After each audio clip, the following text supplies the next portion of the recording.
আসন্ন ত্রয়োদশ জাতীয় সংসদ নির্বাচনে ইসলামী আন্দোলন বাংলাদেশের মনোনীত প্রার্থী অধ্যাপক মাওলানা সোয়াইফ হোসেনকে বিজয়ী করার লক্ষ্যে যশোরে পথসভা করেছে দলটি।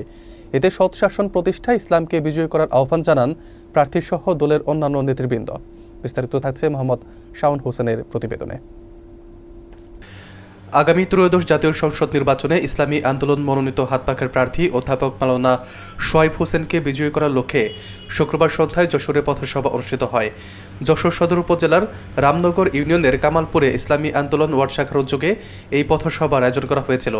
ইউনিয়ন সভাপতি জিয়াউর রহমানের সভাপতিত্বে এবং সাধারণ সম্পাদক ডাক্তার ইকবালের সঞ্চালনায় আয়োজিত এই অনুষ্ঠানে প্রধান অতিথি হিসেবে উপস্থিত ছিলেন হাতপাখার প্রার্থী অধ্যাপক মাওলানা সোয়াইফ হোসেন।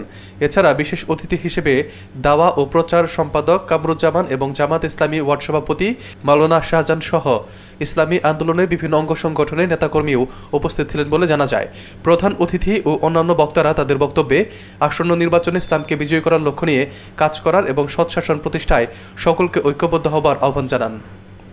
আমরা চাই এটা যে কোনো অপরাধ করে কোনো অপরাধ প্রবণ মানুষ সুস্থ থাকবে, এটা হতে পারে না।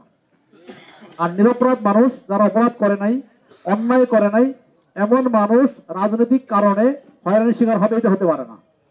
অর্থাৎ নিরপরাধ মানুষ আরামে আয়েসে স্বাধীন চিত্তে বুক ফুলিয়ে চলবে, আর অপরাধী মানুষগুলো তারা বুক সংকুচিত হয়ে মাথা নিচু করে অপরাধ মানসিকতা প্রবণ অবস্থায় তারা চলবে।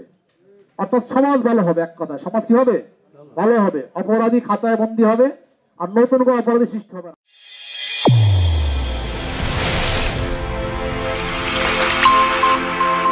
চ্যানেল A1 হৃদয়ের স্পন্দন।